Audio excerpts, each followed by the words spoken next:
The docking bay of Nexus Prime buzzed with activity that Jake Morrison had never seen before.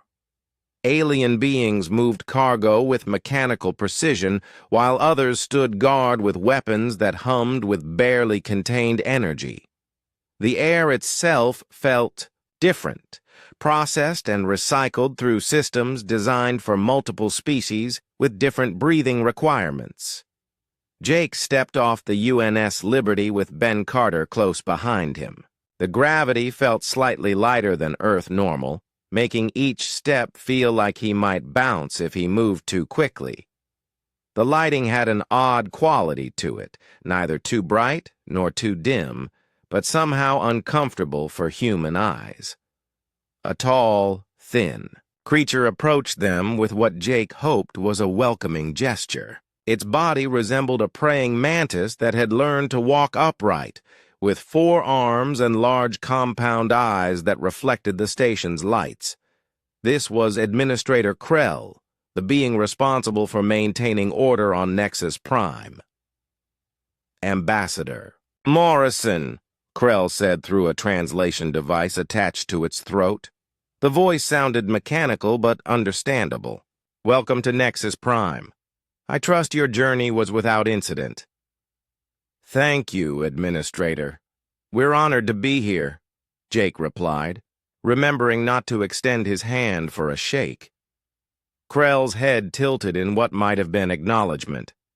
I must inform you that security protocols are in effect during your stay. The Zalarian delegation has expressed concerns about human military capabilities. They have requested additional screening procedures. Ben stepped forward slightly, his hand moving closer to his weapon. What kind of screening procedures? Standard biosecurity scans and weapon registration. Nothing that should concern peaceful diplomats. Krell's tone remained neutral, but Jake could sense underlying tension. As they spoke, Jake became aware of other beings watching them from various positions around the docking bay. Some tried to be subtle about their observation, while others stared openly.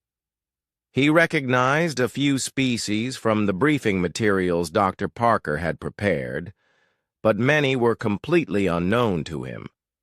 A group of aquatic beings in environmental suits moved past them, their movements fluid and graceful despite the mechanical apparatus keeping them alive in the station's atmosphere. One of them paused to study the humans with large, dark eyes before continuing on their way. The Aquatic Union representatives, Krell explained.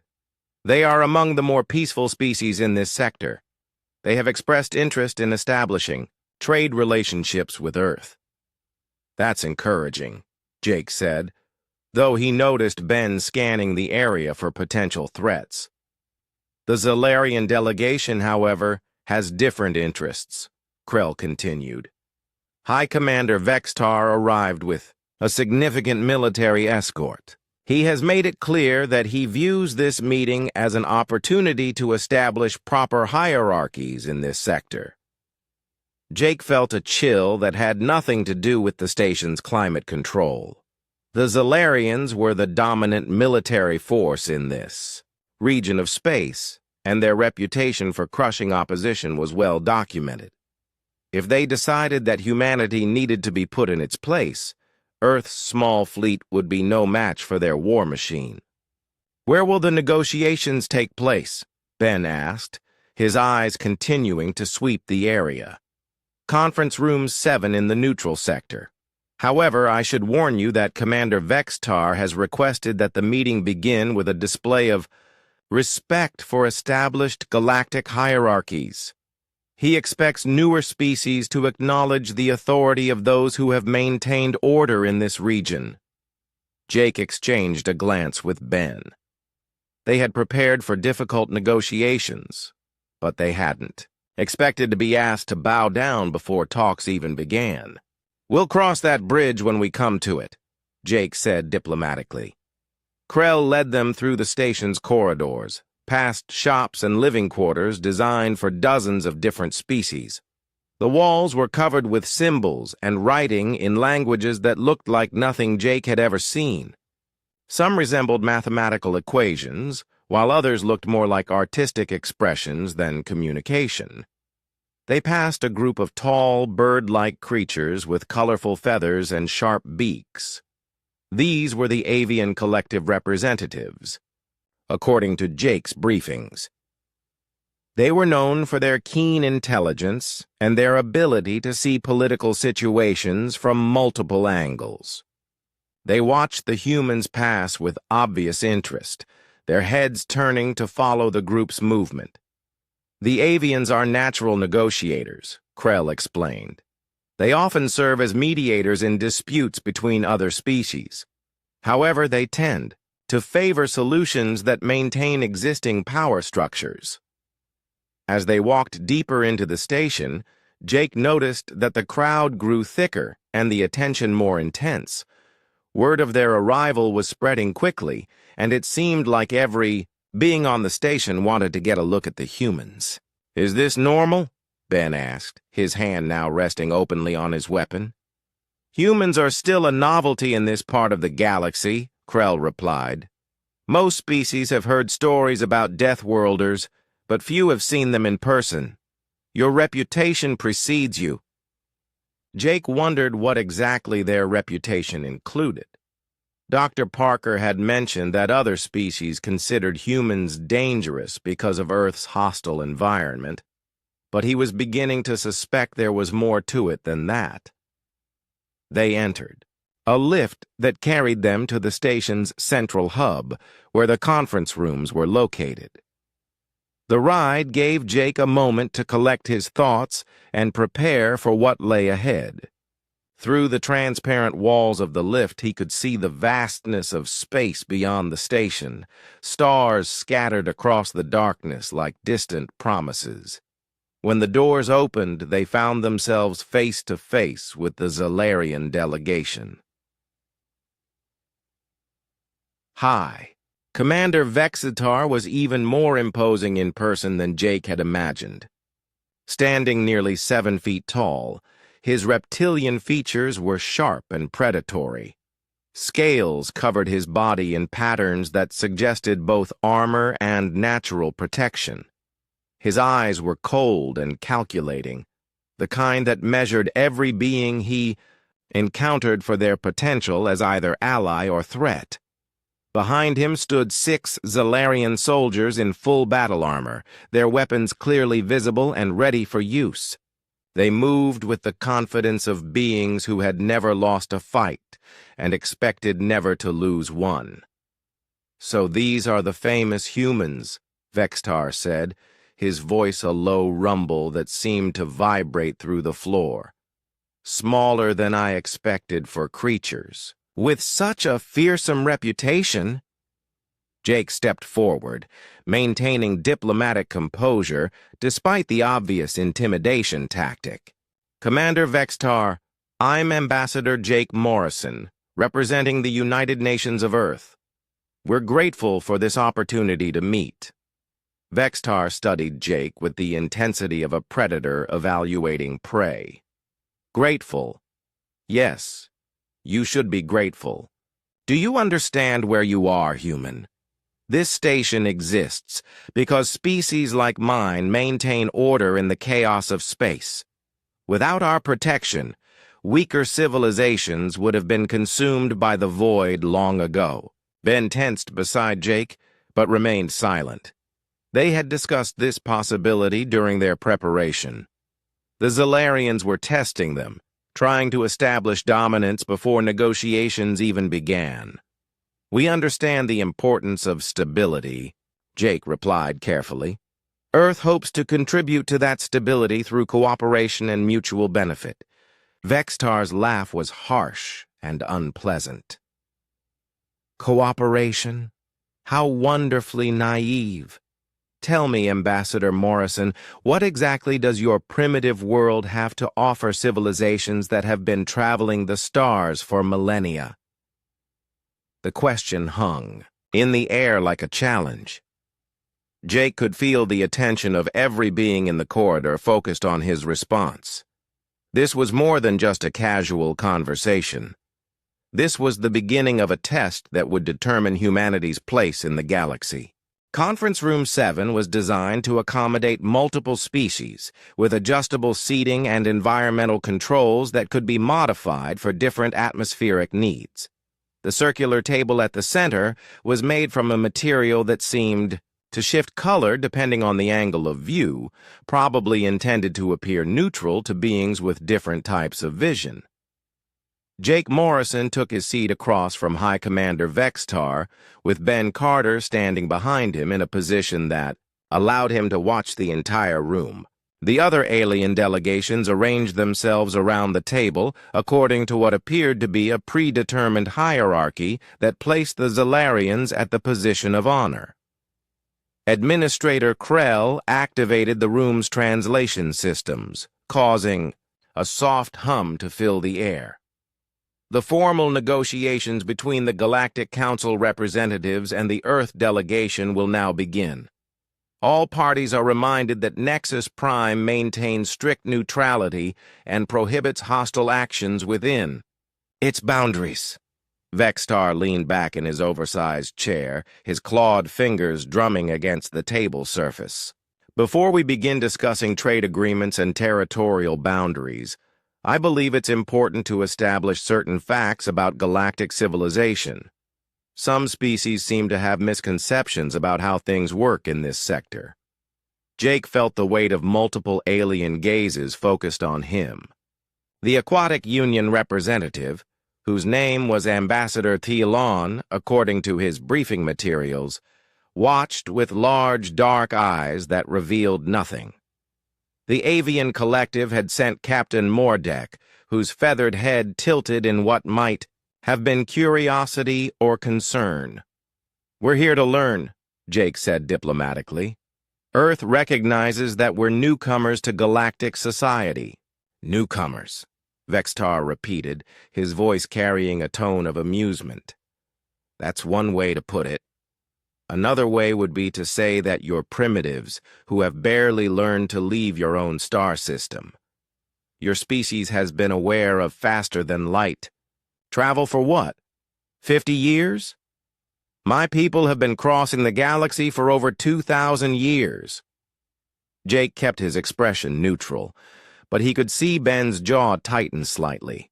The security chief was trained to recognize when someone was deliberately trying to provoke a reaction. "Every species had to start somewhere," Jake replied. "I'm sure the Zalarian Empire had humble beginnings as well." The temperature in the room seemed to drop several degrees. Vextar's eyes narrowed, and Jake realized he had made a mistake. In trying to find common ground, he had inadvertently suggested that the mighty Zalarian Empire had ever been weak or humble. "Humble beginnings," Vextar said slowly. "My people conquered their first star system while your ancestors were still discovering fire. We built an empire that spans dozens of worlds while humans were fighting with sticks and stones. There is nothing humble about Zalarian history." Ambassador Thielon spoke for the first time. His voice filtered through his environmental suit's communication system. "Perhaps we could focus on the present situation, rather than comparing historical achievements. The purpose of this meeting is to discuss Earth's integration into existing galactic structures." "Integration," Vextar said with obvious disdain. "A polite word for submission. Let me be clear about what integration means, Ambassador Morrison. It means accepting that some species are naturally superior to others. It means understanding your place in the established order." Jake felt a surge of anger but forced himself to remain calm. "What exactly are you suggesting?" "I'm suggesting that Earth needs to learn respect. Your species has developed certain technologies that could be useful to more advanced civilizations. In exchange for protection and guidance, you would share these technologies and accept limitations on your territorial expansion." What kind of limitations? Ben asked, speaking for the first time since entering the room. Vextar's attention shifted to the security chief, and Jake could see the Zalarian commander assessing Ben like a predator sizing up potential prey. Your military escort speaks. How refreshing. Most diplomatic guards know better than to interrupt their superiors. Ben's hand moved closer to his weapon, but Jake gave him a warning look. They couldn't afford to escalate the situation, no matter how insulting Vextar became. Chief Carter is here for my protection, Jake said. He has every right to ask questions about matters that might affect Earth's security. Protection? Vexitar laughed, the sound echoing off the conference room walls. What exactly do you think he could protect you from? This station has security systems that could vaporize your entire delegation before any of you could draw a weapon. Your ship is surrounded by vessels that could turn it into scrap metal with a single volley. Captain Mordeck ruffled his feathers in what Jake interpreted as discomfort. Commander Vextar, perhaps we should focus on constructive dialogue rather than threats. Threats? Vexitar turned his attention to the avian representative. I'm simply stating facts. The humans need to understand their position before we can have any meaningful discussions. Jake decided to try a different approach. What would you consider a fair arrangement between our species? Fair, Vextar mused. An interesting concept. Fair would be Earth providing technological data on your military capabilities, industrial processes, and biological research. Fair would be accepting Zalarian oversight of your expansion into space. Fair would be contributing resources to maintain the stability that my empire provides. And in return, Jake asked, in return, Earth continues to exist. Your colonies remain unmolested. Your trade ships receive protection from the various pirates and hostile species that plague this sector. You get to sleep peacefully, knowing that the Zalarian Empire stands between you and the chaos that would otherwise consume your primitive civilization. The silence that followed was heavy with tension. Jake realized that what Vextar was describing wasn't a partnership or alliance. It was barely disguised extortion backed by the threat of military force. Dr. Sam Parker, who had been quietly observing the proceedings from his position near the wall, stepped forward slightly. Commander Vexitar, if I may ask, what happens to species that refuse these arrangements? Vextar's smile revealed rows of sharp teeth that left no doubt about his species' predatory nature. Dr. Parker, isn't it? The xenobiology expert. You've studied our culture, so you should already know the answer to that question. Sam's face went pale as the implications became clear. The Zalarian Empire didn't just dominate through superior technology and numbers. They eliminated species that refused to submit to their authority. Surely there's room for negotiation. Ambassador Thylon interjected. The galaxy is vast enough for multiple approaches to civilization. The galaxy is vast, Vextar agreed, but resources are finite. Territory is limited. Someone has to maintain order, and that someone has always been the Zalarian Empire. We've earned our position through strength and determination. Jake felt the weight of the decision pressing down on him.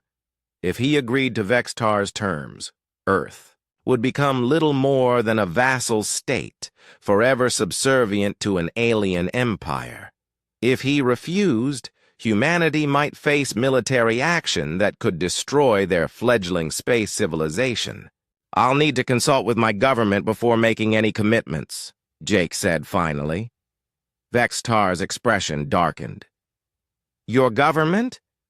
You mean the collection of primitive politicians back on your little mud ball? They sent you here with full diplomatic authority, did they not? They did, But decisions of this magnitude require proper consideration. Consideration, Vextar spat. What you need, Ambassador Morrison, is to understand that this is not a negotiation between equals. This is a generous offer from a superior civilization to a species that should be grateful for any attention at all. The tension in the room had reached a breaking point. Jake could see Ben calculating distances and angles, preparing for the possibility that diplomacy might fail completely. The other alien representatives watched with varying degrees of concern and anticipation, as if they were witnessing something they had seen before but never grew comfortable watching. Jake took a deep breath, knowing that his next words could determine the future of human civilization. Jake Morrison straightened in his chair, feeling the weight of every human life that depended on the words he would speak next. The conference room had become a pressure cooker of tension, with Vexitar's ultimatum hanging in the air like a sword, ready to fall. "Commander Vextar," Jake began carefully, "I understand that the Zalarian Empire has maintained stability in this sector for many years. However, Earth cannot simply surrender its sovereignty without exploring other options." The Zalarian commander's claws extended slightly, scraping against the table surface with a sound like metal on stone. "Other options? What other options do you imagine you have, human? Your pathetic little fleet consists of maybe 24 ships. My empire commands thousands. Your weapons are primitive projectile throwers compared to our energy systems. Your colonies are defenseless against any serious military action." Ben Carter shifted behind Jake's chair, his trained eyes noting the positions of every Zalarian soldier in the room. He had counted 6 guards, all armed with weapons that hummed with barely contained energy. The odds were not in their favor, if this turned violent. "Numbers aren't everything," Jake replied, trying to keep his voice steady. "Sometimes smaller civilizations bring fresh perspectives and innovations that benefit everyone." Vextar's laugh was harsh and mocking. "Fresh perspectives. How wonderfully naive. Do you know how many fresh perspectives I've crushed over the years? Species that thought their little innovations could challenge the natural order of things?" "Ambassador." Thylon tried to intervene again, his aquatic voice bubbling through his environmental suit. "Perhaps we could discuss specific areas of cooperation that would benefit all parties involved." "The only cooperation I'm interested in," Vextar said, his attention never leaving Jake, "is total compliance. Earth will provide complete technical specifications for all military hardware. You will accept Zalarian monitors on all your colonies. You will limit your expansion to systems we approve, and you will contribute 20% of your industrial output to the Imperial fleet." The demands hit Jake like physical blows. 20% of Earth's industrial output would cripple their own development. Zalarian monitors would mean the end of human independence. Complete technical specifications would leave them defenseless against any future aggression. "Those terms are unacceptable," Jake said firmly. The room went completely silent. Even the soft hum of the environmental systems seemed to fade as every being present absorbed the significance of Jake's words. No one had expected the human to refuse so directly. Vextar rose slowly from his chair, his full height making him tower over the seated humans. "Unacceptable? Did you just tell me that my generous offer is unacceptable?" I said those specific terms are unacceptable, Jake clarified, standing as well to avoid being completely dominated by the height difference. "Earth is willing to discuss trade agreements, cultural exchanges, and mutual defense pacts. We're not willing to become a vassal state." "Vassal state," Vextar repeated, his voice growing louder. "You think you have a choice in this matter? You think your opinion carries any weight whatsoever in galactic politics?" Ben moved closer to Jake's position, his hand now resting openly on his weapon. Dr. Parker had gone pale, clearly understanding the dangerous direction this conversation was taking. The other alien delegates watched with the fascination of beings witnessing a potential disaster. Every sapient species has the right to self-determination, Jake said, drawing on diplomatic principles that he hoped might resonate with at least some of the other delegates. Rights, Vextar spat. Rights are something the strong grant to the weak out of mercy. They are not something the weak can demand from the strong. You have no rights except those I choose to give you. Captain Mordek ruffled his feathers nervously. Commander, perhaps we should take a recess to allow all parties to reconsider their positions. There is nothing to reconsider, Vextar snapped. The human will accept my terms, or he will learn what happens to species that think they can defy the Zalarian Empire. Jake felt his own anger rising despite his diplomatic training. Are you threatening Earth? I don't make threats, Ambassador Morrison. I make promises, and I promise you that if Earth continues this foolish resistance, your colonies will burn. Your ships will be scattered debris. Your homeworld will watch its children die because their leaders were too proud to accept reality. The words hung in the air like poison. Jake realized that they had passed the point where diplomacy could solve this crisis.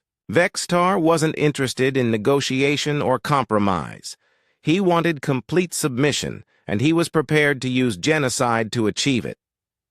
Earth has defensive capabilities that you might be underestimating, Ben said quietly, speaking for the second time since entering the room. Vexatar turned his predatory attention to the security chief. Your military escort speaks again. Tell me, little soldier, what defensive capabilities does your primitive world possess that could possibly concern the Zalarian Empire? Ben met the alien commander's gaze without flinching. We've survived on a death world for millions of years. We've learned a thing or two about fighting. The Zalarian commander's eyes glittered with what might have been amusement or anticipation. Fighting. Yes, I've heard the stories about human aggression. Deathworlders, they call you. Violent primitives who turned warfare into an art form because your planet tried to kill you every day. Those stories might be more accurate than you think, Ben replied. Perhaps, Vextar conceded. But individual fighting ability means nothing against superior technology and overwhelming numbers. A brave warrior with a knife is still just meat for someone with a plasma cannon. Jake tried one more diplomatic approach. Surely there's some arrangement that would satisfy both our needs. Earth doesn't want conflict any more than you do. But I do want conflict, Vextar said, his voice dropping to a dangerous whisper. I want every species in this sector to remember what happens when they forget their place. I want them to see what becomes of civilizations that think they can challenge the established order. Administrator Krell finally spoke up, his mechanical voice cutting through the tension. Commander Vextar, Nexus Prime is a neutral station. Threats of violence against diplomatic delegations violate our operational protocols. Your protocols, Vextar laughed. Station Administrator, your precious. Neutrality exists only because the Zalarian Empire allows it to exist. One word from me, and this station becomes part of my empire's infrastructure. Jake realized that even the neutral ground they stood on was an illusion. Vextar's power extended everywhere in this sector, and no one seemed willing or able to challenge it. Let me make this simple for you, Ambassador Morrison, Vexatar continued, his voice rising to fill the conference room. You have exactly 1 hour to contact your government and secure their agreement to my terms. If you refuse, I will consider it an act of war against the Zalarian Empire. 1 hour isn't enough time to establish communication with Earth and receive a response, Jake protested. Then you'll have to make the decision yourself. That's what diplomats do, isn't it? Make decisions that affect the lives of billions? Vextar's smile was cold and cruel. Choose carefully, human. The wrong choice will make your species extinct, and I'll make sure it happens slowly enough for everyone to understand why. The ultimatum hung in the air like a death sentence. Jake looked around the room at the alien faces watching him, searching for any sign of support or sympathy. What he saw instead was the cold calculation of beings who had witnessed this scene before and knew how it usually ended. The clock was ticking and humanity's survival hung in the balance. Jake Morrison straightened in his chair, feeling the weight of every human life that depended on the words he would speak next. The conference room had become a pressure cooker of tension, with Vexitar's ultimatum hanging in the air like a sword, ready to fall. Commander Vexitar, Jake began carefully, I understand that the Zalarian Empire has maintained stability in this sector for many years. However, Earth cannot simply surrender its sovereignty without exploring other options. The Zalarian commander's claws extended slightly, scraping against the table surface with a sound like metal on stone. Other options? What other options do you imagine you have, human? Your pathetic little fleet consists of maybe 24 ships. My empire commands thousands. Your weapons are primitive projectile throwers compared to our energy systems. Your colonies are defenseless against any serious military action. Ben Carter shifted behind Jake's chair, his trained eyes noting the positions of every Zalarian soldier in the room. He had counted 6 guards, all armed with weapons that hummed with barely contained energy. The odds were not in their favor. If this turned violent... Numbers aren't everything, Jake replied, trying to keep his voice steady. Sometimes smaller civilizations bring fresh perspectives and innovations that benefit everyone. Vextar's laugh was harsh and mocking. Fresh perspectives. How wonderfully naive. Do you know how many fresh perspectives I've crushed over the years? Species that thought their little innovations could challenge the natural order of things? Ambassador. Thylon tried to intervene again, his aquatic voice bubbling through his environmental suit. Perhaps we could discuss specific areas of cooperation that would benefit all parties involved. The only cooperation I'm interested in, Vextar said, his attention never leaving Jake, is total compliance. Earth will provide complete technical specifications for all military hardware. You will accept Zalarian monitors on all your colonies. You will limit your expansion to systems we approve. And you will contribute 20% of your industrial output to the Imperial fleet. The demands hit Jake like physical blows. 20% of Earth's industrial output would cripple their own development. Zalarian monitors would mean the end of human independence. Complete technical specifications would leave them defenseless against any future aggression. Those terms are unacceptable, Jake said firmly. The room went completely silent. Even the soft hum of the environmental system seemed to fade as every being present absorbed the significance of Jake's words. No one had expected the human to refuse so directly. Vextar rose slowly from his chair, his full height making him tower over the seated humans. Unacceptable? Did you just tell me that my generous offer is unacceptable?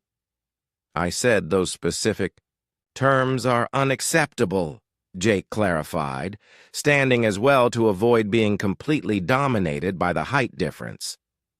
Earth is willing to discuss trade agreements, cultural exchanges, and mutual defense pacts. We're not willing to become a Vassal state. Vassal state, Vextar repeated, his voice growing louder. You think you have a choice in this matter? You think your opinion carries any weight whatsoever in galactic politics? Ben moved closer to Jake's position, his hand now resting openly on his weapon. Dr. Parker had gone pale, clearly understanding the dangerous direction this conversation was taking. The other alien delegates watched with the fascination of beings witnessing a potential disaster.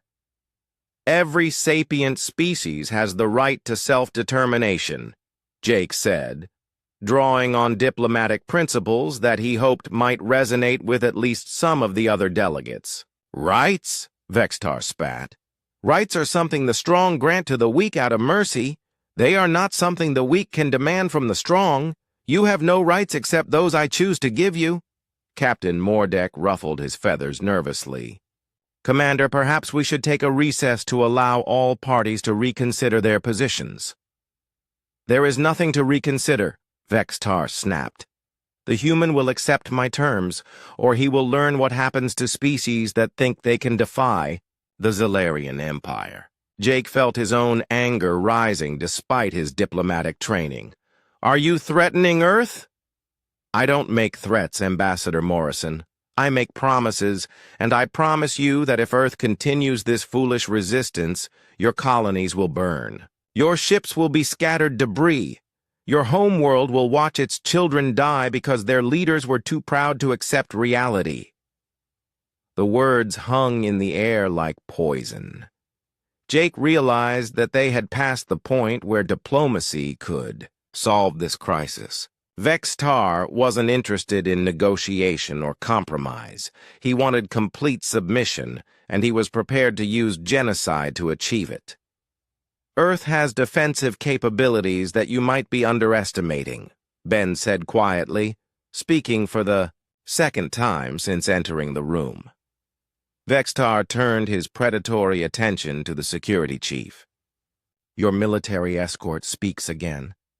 Tell me, little soldier, what defensive capabilities does your primitive world possess that could possibly concern the Zalarian Empire? Ben met the alien commander's gaze without flinching. We've survived on a death world for millions of years.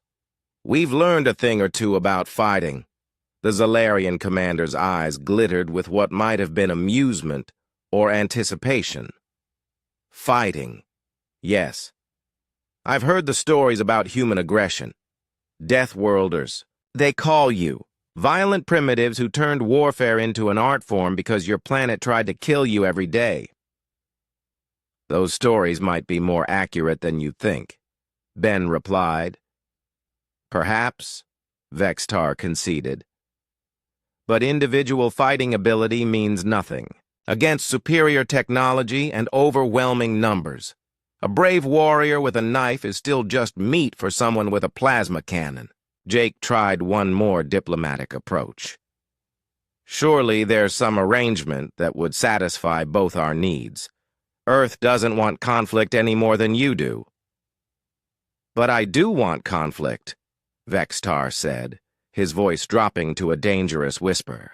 I want every species in this sector to remember what happens when they forget their place. I want them to see what becomes of civilizations that think they can challenge the established order. Administrator Krell finally spoke up, his mechanical voice cutting through the tension. Commander Vextar, Nexus Prime is a neutral station. Threats of violence against diplomatic delegations violate our operational protocols. Your protocols? Vextar laughed. Station Administrator, you're precious. Neutrality exists only because the Zalarian Empire allows it to exist. One word from me, and this station becomes part of my empire's infrastructure. Jake realized that even the neutral ground they stood on was an illusion. Vextar's power extended everywhere in this sector, and no one seemed willing or able to challenge it. Let me make this simple for you, Ambassador Morrison, Vextar continued, his voice rising to fill the conference room. You have exactly 1 hour to contact your government and secure their agreement to my terms. If you refuse, I will consider it an act of war against the Zalarian Empire.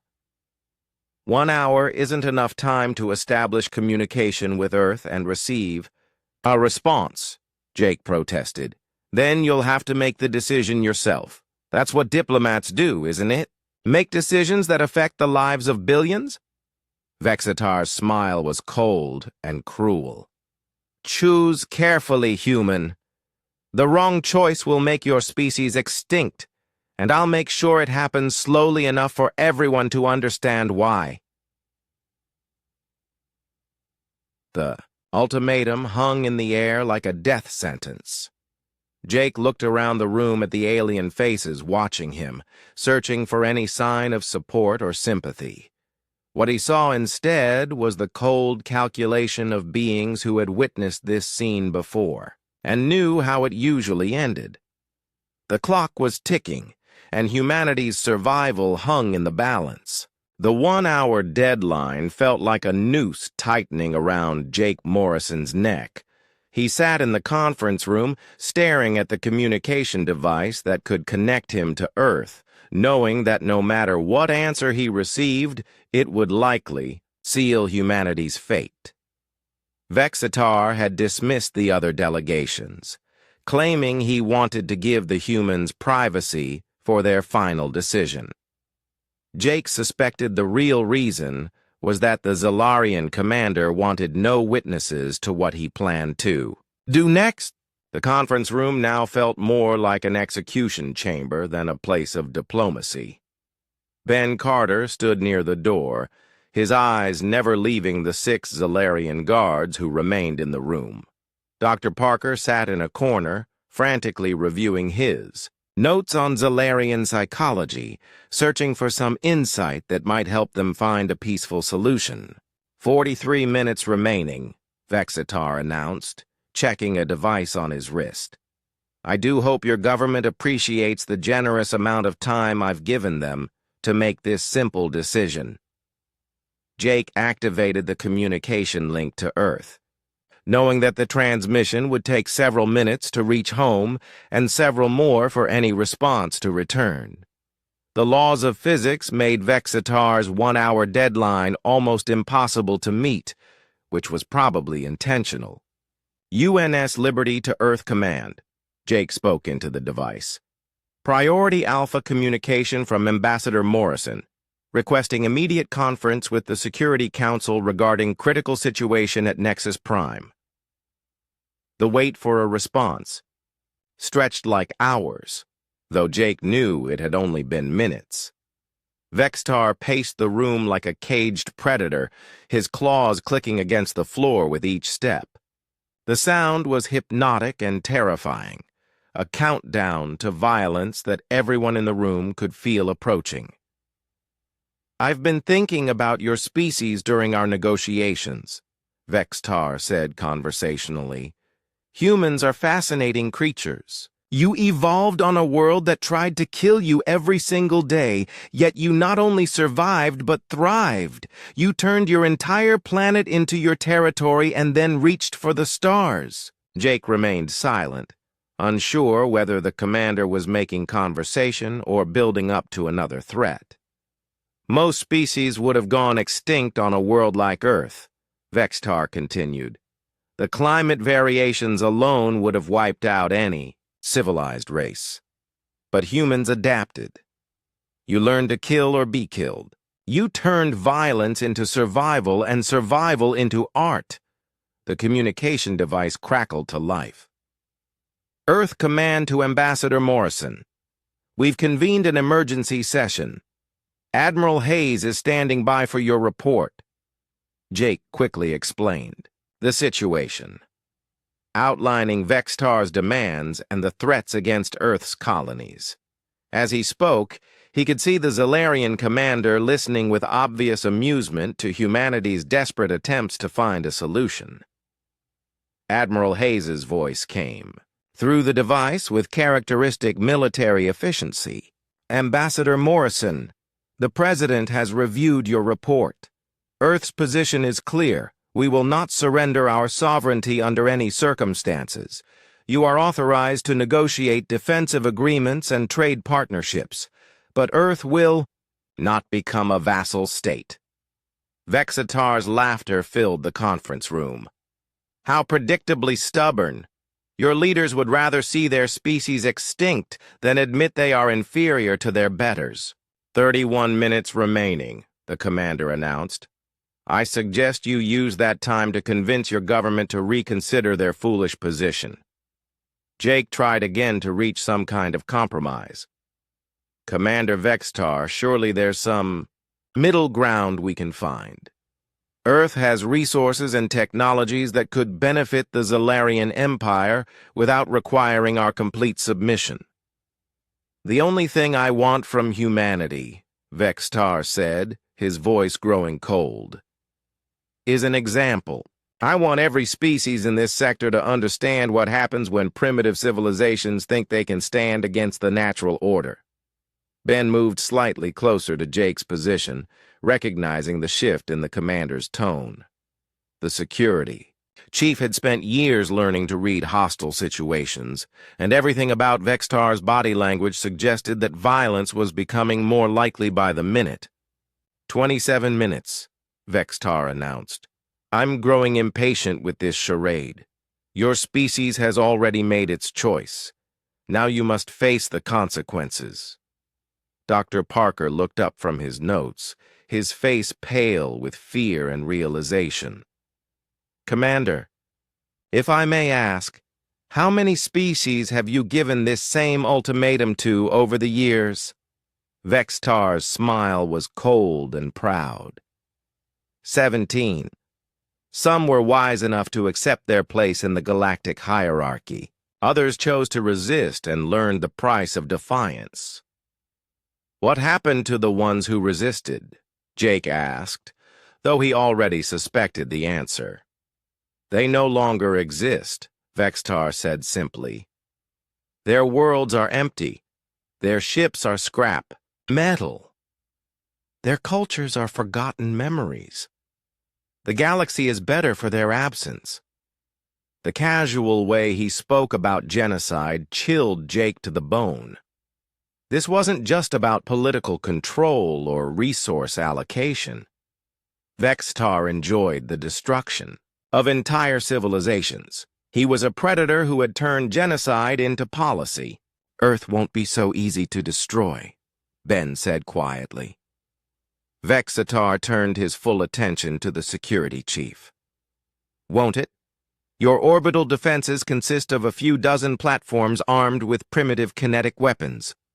Your fleet is smaller than a single Zalarian battle group. Your colonies have no military protection whatsoever. You're forgetting something important, Ben replied. And what might that be? Humans don't give up, ever. You can destroy our ships and blast our colonies, but as long as one human is alive somewhere in the galaxy, we'll keep fighting. We'll learn from every defeat, adapt to every weapon you use against us, and eventually we'll find a way to hurt you back. Vextar laughed, but there was something different in the sound now. Something that might have been uncertainty. Brave words from someone who will be dead in 23 minutes. Jake felt a chill as he realized what the commander meant. The deadline wasn't just for Earth's decision, it was for the execution of the human delegation. Vextar planned to start his war by murdering Earth's representatives on what was supposed to be neutral ground. You're planning to kill us here, Jake said. I'm planning to send Earth a message they won't forget, Vextar confirmed. Your deaths will be broadcast across the galaxy as a warning to other species who think they can defy the Zalarian Empire. Administrator Krell's voice came through the room's communication system. Commander Vexatar, this is a violation of Nexus Prime's neutrality protocols. I must insist that you honor the diplomatic immunity of all delegations. Administrator, Vextar replied without taking his eyes off Jake. Your neutrality ends when I say it ends. This station exists at my pleasure, and that pleasure is rapidly fading. Jake realized that they had been walking into a trap from the moment they arrived. Vexatar had never intended to negotiate. He had planned to use this meeting as an opportunity to demonstrate his power and eliminate a potential threat to his Empire's dominance. The communication device crackled again. Earth Command to Ambassador Morrison. We've consulted with our allies and reviewed all available options. Our position remains unchanged. Earth will not surrender its independence. Vextar's expression shifted to one of dark satisfaction. Excellent. Your government has just signed the death warrant for 6 billion humans. I hope their principles comfort them when their children are dying. The Zalarian commander stood to his full, imposing height and looked down at Jake with the cold satisfaction of a predator about to strike its prey. 19 minutes remaining, Ambassador Morrison. I suggest you spend them making peace with whatever gods your primitive species worships. Jake felt the weight of his failure pressing down on him. He had come here hoping to secure humanity's future among the stars. Instead, he had triggered a war that Earth couldn't possibly win. The worst part was knowing that Vexatar was right about the odds. Humanity's small fleet and limited resources were no match for an empire that had been conquering worlds for millennia. But as Jake looked at Ben Carter's determined expression and thought about the billions of humans who refused to surrender their freedom, he realized that maybe winning wasn't the only thing that mattered. Sometimes the fight itself was more important than the outcome. 15 minutes remained on Vexatar's countdown when the Zalarian commander decided he had waited long enough. The pretense of diplomacy had served its purpose, and now it was time to send the message that would echo across the galaxy for generations. Jake. Morrison sat in his chair, feeling the weight of humanity's fate pressing down on his shoulders. Ben Carter remained at his post near the door, every muscle in his body coiled like a spring. Dr. Parker had gone completely silent, his face pale as he understood what was about to happen. I grow tired of this charade, Vextar announced, his voice filling the conference room with barely contained violence. Your species has chosen extinction over wisdom. So be it. The Zalarian commander rose from his chair with predatory grace, his 7-foot frame casting a shadow across the table. His claws extended fully now, gleaming in the artificial light of the conference room. The 6 Zalarian guards shifted their positions, hands moving to their weapons with practiced efficiency. Before we proceed with the execution of Earth's delegation, Vextar continued, I want to make sure your final moments are properly recorded for broadcast. The galaxy needs to see what happens to species that forget their place. Jake stood, as well refusing to die sitting down. You're making a mistake, Vextar. Killing diplomats on neutral ground will turn every civilized species against you. Civilized species already understand the natural order, Vextar replied. Those that don't will learn from your example. Ben moved slightly, positioning himself between Jake and the nearest Zalarian guard. His hand rested on his sidearm, though they all knew that drawing a weapon would only hasten their deaths. The odds were 6-1, and the aliens had superior firepower. Tell me, Ambassador Morrison, Vexatar said, beginning to circle the table like a predator stalking wounded prey. Do you have any final words you'd like to share with your species? Some wisdom to help them face their extinction with dignity, Ors? Met the alien commander's cold gaze without flinching. I'd tell them that some things are worth dying for. Freedom is one of them. Vextar's laugh was harsh and mocking. Freedom, such a primitive concept. The strong rule and the weak serve. That is the only truth that matters in this galaxy. The Zalarian commander stopped directly in front of Jake. towering over the human diplomat. His breath was hot and smelled of sulfur and metal. Your species will learn this truth as they watch their colonies burn. They will curse your name for bringing this destruction upon them. Maybe, Jake replied, quietly, but they'll die free. Something shifted in Vextar's expression, a flicker of rage at the human's continued defiance. The commander had expected fear, begging, perhaps an offer of personal surrender in exchange for Earth's safety. Instead, he found only quiet dignity and unshakable resolve. "Enough!" Vextar snarled. "Your pathetic nobility disgusts me." The Zalarian commander drew back his massive clawed hand and struck Jake across the face with tremendous force. The sound of the impact echoed through the conference room like a gunshot. Jake stumbled backward from the blow, blood streaming from his nose and mouth, but managed to keep his feet. The slap was more than just violence. In Zalarian culture, it was the ultimate expression of contempt, a gesture that marked the victim as beneath consideration. It was meant to break Jake's spirit completely before the killing began. For a moment, the conference room was completely silent. The Zalarian guards watched their commander with satisfaction, expecting the human to collapse or beg for mercy. Dr. Parker stared in shocked horror at the blood on his ambassador's face. Even the room's environmental systems seemed to pause in their endless humming. But Jake Morrison did not fall. He wiped the blood from his mouth with the back of his hand and looked directly into Vexitar's eyes. "Is that the best you can do?"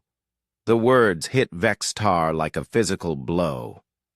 No species had ever remained defiant after receiving the ritual slap of contempt. Most beings would be cowering in terror, begging for mercy that would never come. But the human stood there bleeding and unbroken, showing no fear whatsoever. Vextar raised his hand again, intending to strike harder this time, to break the human's will completely before ending his life. But as his clawed hand descended toward Jake's face, something unexpected happened. A blur of motion erupted from near the door as Sergeant Alex Stone, who had been standing guard outside the conference room, burst through the entrance. The young Marine had heard the sound of the slap through the door's acoustic sensors and saw the blood on his ambassador's face. Alex Stone was 23 years old and had spent the last 5 years of his life training for exactly this moment. He was a product of Earth's Special Forces program, selected from thousands of candidates for his speed, reflexes, and absolute dedication to protecting human lives. His instructors had trained him to react to threats with lethal efficiency, without hesitation or mercy. Time seemed to slow as Alex processed the scene before him. His ambassador was bleeding from a blow to the face. 6 armed aliens surrounded the human delegation. A massive reptilian creature was drawing back for another strike. The threat assessment was instantaneous and absolute. Alex's hand moved to his combat knife with fluid precision. The monomolecular blade was a piece of human technology that could cut through almost any material at the atomic level. It was designed for close-quarters combat in situations where firearms might be impractical or dangerous. Vextar sensed the movement and began to turn toward the new threat, but his massive frame made him slow compared to the human Marine. Alex had already closed half the distance across the room, his blade drawn and angled for a killing strike. The Zalarian commander opened his mouth to roar a warning to his guards, but the sound never emerged. Alex Stone's monomolecular knife sliced through Vextar's neck with surgical precision, severing arteries, windpipe, and spinal cord in a single fluid motion. For a moment that lasted forever, Vextar's head remained attached to his body by nothing, more than momentum and surprise. His eyes widened as he realized what had happened, but his brain no longer had any connection to his vocal cords or his limbs. Then gravity took hold, and High Commander Vextar's head toppled from his shoulders and hit the conference room floor with a wet thud. His massive body remained standing for several seconds before collapsing like a felled tree, blood pooling beneath the decapitated corpse. The silence that followed was absolute. The 6 Zalarian guards stared at their commander's severed head in shock and disbelief. Dr. Parker's mouth hung open as he processed what he had just witnessed. Jake wiped more blood from his face and looked down at the alien who had been threatening his species moments before. Alex Stone stood over Vextar's body, his knife still in his hand, ready for the next threat. His face showed no emotion, no satisfaction or horror at what he had done. He had simply eliminated a threat to human life with the efficiency he had been trained to deliver. "Holy shit!" one of the Zalarian guards whispered in his own language, the translation device making his shock clear to everyone in the room. Ben Carter drew his sidearm and pointed it at the nearest guard. "Nobody moves. Nobody reaches for a weapon. Nobody does anything stupid." The conference room had become a battlefield in less than 5 seconds, and the humans had just demonstrated exactly why the galaxy called them Deathworlders. The real war was about to begin. The pool of blue blood spreading from Vextar's corpse seemed to grow larger with each passing second. The conference room had transformed from a place of diplomacy into a crime scene in less time than it took to blink. 6 Zalarian guards stood, frozen in shock, their weapons half drawn but not yet aimed at the humans who had just killed their commander. Jake Morrison wiped more blood from his split lip and looked down at the severed head of the being who had been threatening humanity's extinction moments before. Vextar's eyes still held a look of surprise, as if his brain hadn't quite processed that death had come so quickly. Sergeant Alex Stone remained in a combat stance, his monomolecular blade held ready for the next threat. His eyes swept the room, calculating angles and distances, preparing for the violence that seemed inevitable. Ben Carter kept his sidearm trained on the nearest Zalarian guard, finger resting lightly on the trigger. "Lower your weapons slowly," Ben commanded, his voice carrying the authority of someone who had faced similar situations before. "Hands where I can see them. No sudden movements." The Zalarian guards looked at each other with uncertainty. Their training had prepared them for many scenarios, but watching their seemingly invincible commander lose his head to a primitive human had not been one of them. Without Vextar's dominating presence, they seemed lost and confused. Dr. Parker pressed, himself against the wall, his medical training making him acutely aware of the violence that filled the room. His scientific mind was already analyzing what he had witnessed, trying to understand how a single human had moved so fast that even he hadn't seen the killing blow. The conference room's door burst open as Administrator Krell rushed in, followed by several of his security personnel. The insectoid being took one look at the scene and froze, his compound eyes reflecting the horror of what lay before him. "By the void," Krell whispered, his translation device making his shock clear to everyone present. "What have you done?" "We defended ourselves," Jake replied calmly, his diplomatic training helping him maintain composure even with blood still dripping from his face.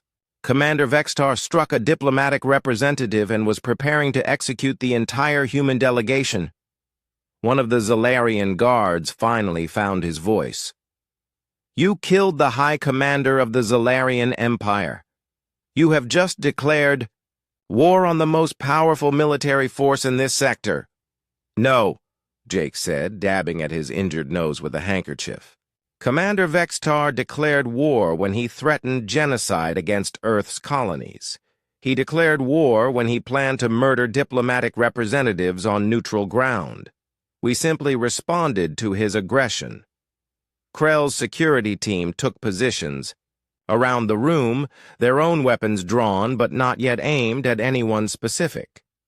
The station administrator was clearly trying to process a situation that had spiraled completely beyond his control. The Zalarian fleet will destroy this station, one of the guards said, his voice carrying both threat and fear. They will turn Nexus Prime into floating debris to avenge the High Commander's death. Will they? Ben asked, his weapon still trained on the guards. Because from where I'm standing, it looks like their commander was planning to violate every treaty and agreement that makes this station possible. The recording systems captured everything, didn't they, Administrator Krell? Krell's head swiveled between the humans and the Zalarians, clearly torn between competing loyalties and legal obligations. The station security protocols do record all activities in conference rooms for dispute resolution purposes. Then you have evidence that Vexitar threatened genocide, planned to murder diplomatic representatives, and struck Ambassador Morrison before Sergeant Stone responded, Jake said. Under both galactic law and basic rules of self-defense, our actions were justified. The communication system in the room suddenly activated, broadcasting Captain Lisa Rodriguez's voice from the UNS Liberty. Nexus Prime Control, this is Captain Al Rodriguez of the Earth vessel Liberty. We are detecting energy weapon discharges in the conference section. Please respond with status of our diplomatic team. Ben activated his personal communicator. Captain Rodriguez, this is Chief Carter. Ambassador Morrison is injured but alive. We have a situation that requires immediate attention. Understood, Chief. Are you secure? Ben looked around the room, at the Zalarian guards, who still hadn't decided whether to fight or surrender. For the moment, yes. But I recommend you prepare for possible hostile action from the Zalarian fleet. Already done, Chief. We've raised shields and powered weapons. Admiral Hayes has been notified of the situation. One of the Zalarian guards stepped forward, his reptilian features twisted with rage. You think your pathetic ship can stand against the might of the Imperial fleet? We have 3 heavy cruisers and a command vessel. Your single ship will be vaporized. Maybe, Jake admitted. But it won't be alone for long. Earth's response fleet is already en route to this position. Admiral, Hayes doesn't like it when people threaten his diplomats. The lie came easily, backed by Jake's diplomatic training and the confidence that Earth would indeed respond to an attack on their representatives. The truth was that any Earth fleet was days away, but the Zalarians didn't need to know that. Krell was frantically working at a portable console, apparently trying to contact various authorities and establish some kind of order. I'm receiving communications from 17 different species representatives demanding explanations. The Avian Collective wants to know if the station is secure. The Aquatic Union is asking about the legal implications of the incident. Alex, Stone finally spoke, his voice calm and professional despite having just committed an act that would reshape galactic politics. Sir, we should prepare for counterattack. The Zalarian fleet won't wait for legal proceedings before they respond to their commander's death. The sergeant is right, Ben agreed. We need to get you to a secure location, Ambassador. This room is too exposed. But Jake shook his head. No, we're staying right here. Running away would make us look guilty of murder instead of justified in self-defense. Besides, If the Zalarians want to start a shooting war over their commander's criminal behavior, let them explain that to the rest of the galaxy. Administrator Krell looked up from his console with obvious panic. The Zalarian fleet is powering weapons and requesting immediate transport of their personnel off this station. General Zixtal is demanding custody of all human personnel involved in the incident. Tell General Zixtal that the human delegation is under the protection of galactic diplomatic law, Jake replied. If he wants to discuss legal proceedings, he can file the appropriate paperwork through proper channels. One of the Zalarian guards laughed harshly. Legal proceedings? You killed the High Commander of the Zalarian Empire. There will be no legal proceedings. There will only be vengeance. Then your empire will be in violation of every treaty that governs conduct in this sector, Jake said. I don't think the other species will appreciate having their trade routes disrupted because the Zalarians can't control their temper. The communication system activated again, this time broadcasting a transmission from the Zalarian fleet. Nexus. Prime Control. This is General Zixtal of the Imperial Fleet. You will immediately surrender all human personnel to Zalarian custody. Any delay will be considered an act of war against the Empire. Krell's nervous system seemed to be overloading, as he tried to balance competing demands and legal requirements. General Zixtal, Nexus Prime operates under neutral status guaranteed by the Galactic Accords. All diplomatic personnel are under station protection during official proceedings. Those protections ended when the humans murdered High Commander. Vextar, came the angry reply. You have 10 minutes to comply, or we will take them by force. Jake looked around the room at the faces staring back at him. Some showed fear, others anger. But all of them understood that the next few minutes would determine whether this incident escalated into a war that could consume the entire sector. Administrator Krell, Jake said formally, the Earth delegation, requests continued protection under galactic diplomatic law.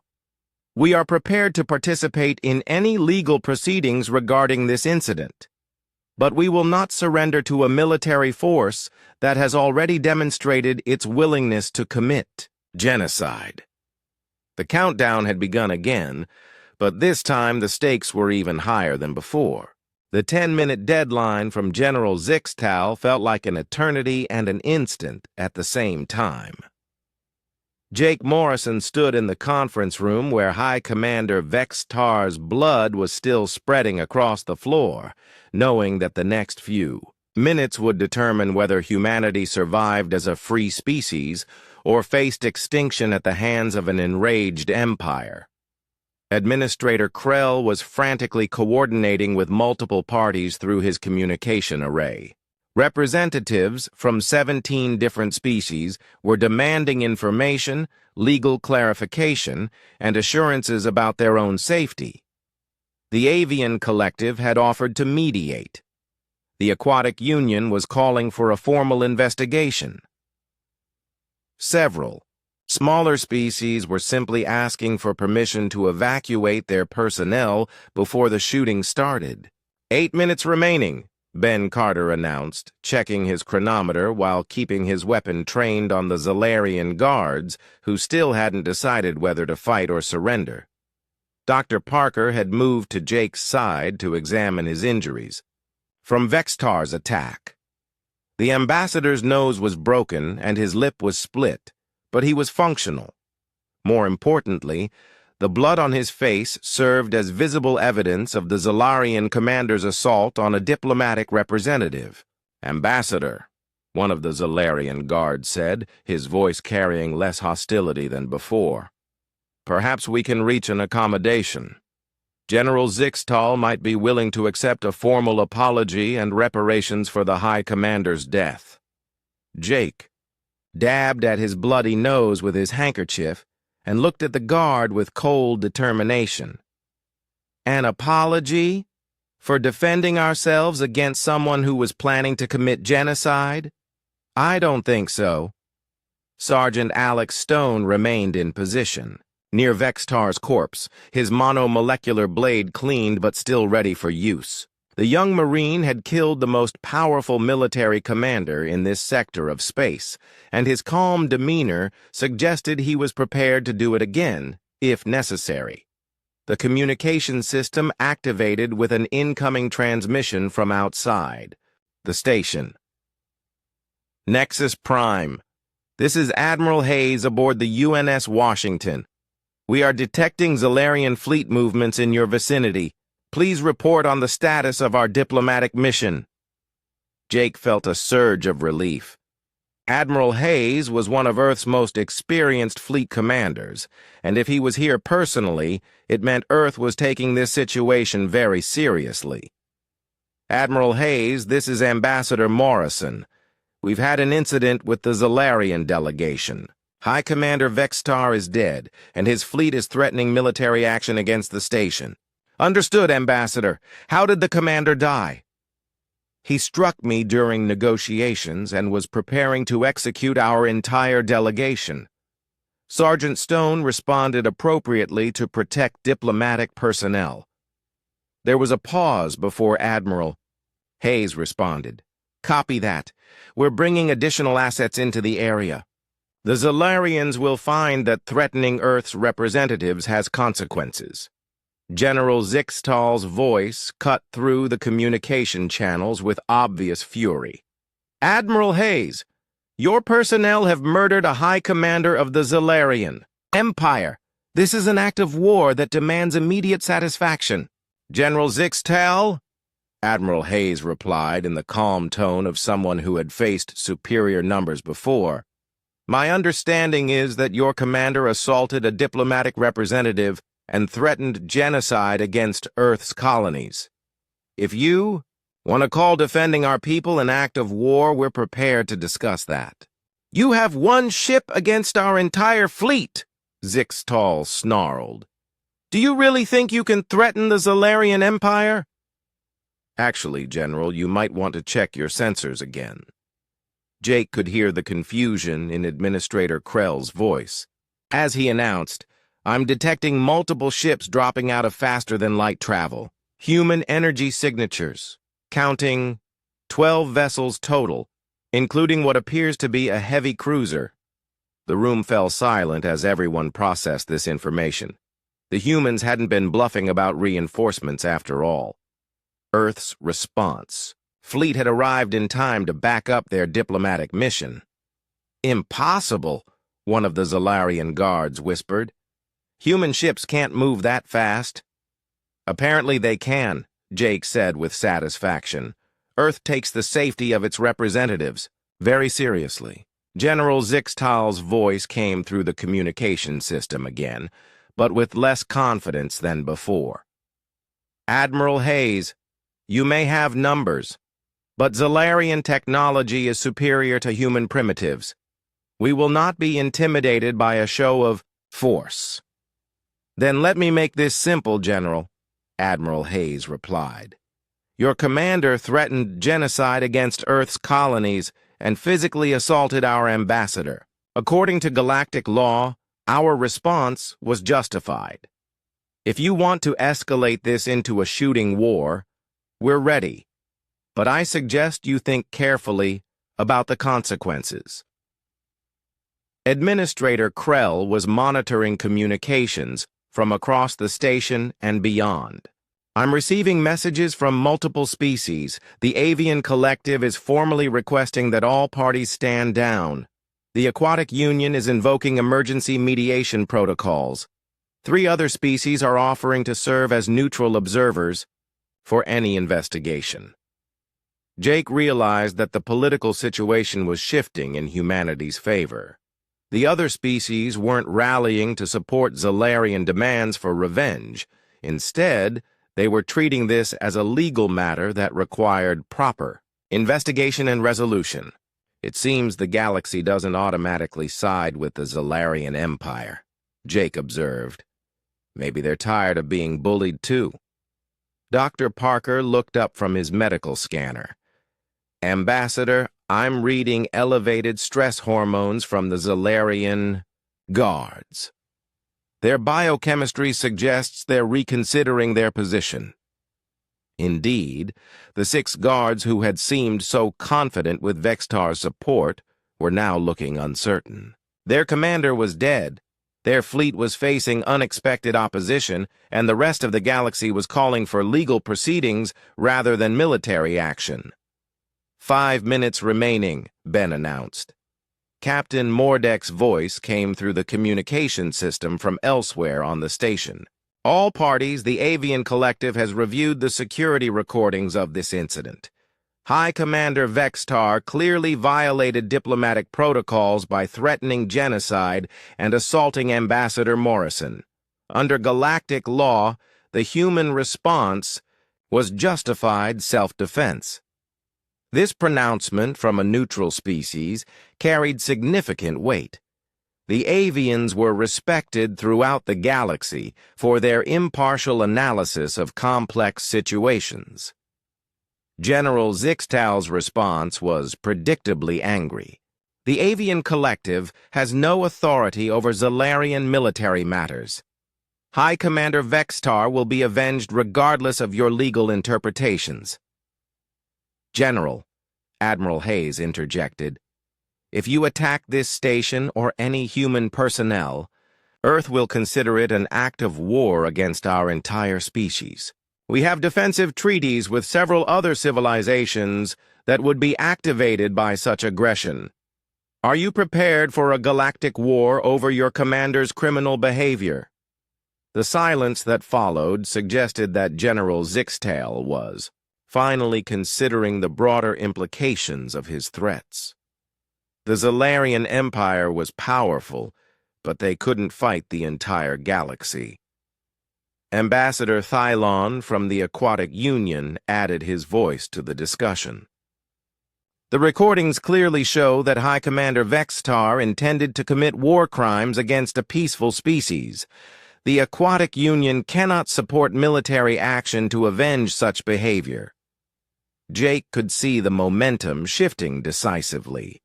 The other species weren't afraid to stand up to Zalarian aggression when they had evidence of wrongdoing and human military support to back them up. 2 minutes remaining, Ben announced, but his tone suggested the deadline had lost much of its meaning. Administrator Krell spoke up with obvious relief. General Zixtal, I'm receiving formal requests from 14 species for a neutral investigation of this incident. Nexus Prime is prepared to host such proceedings under galactic law. The final piece of the puzzle fell into place when another voice joined the conversation. This is Captain Torres of the UNS Liberty. General Zixtal, we've been monitoring your fleet movements. Any aggressive action toward this station will be met with immediate defensive response from all human vessels in the area. General Zixtal's deadline passed without any military action. The Zalarian fleet remained in position, but made no move to attack the station or demand custody of the human delegation.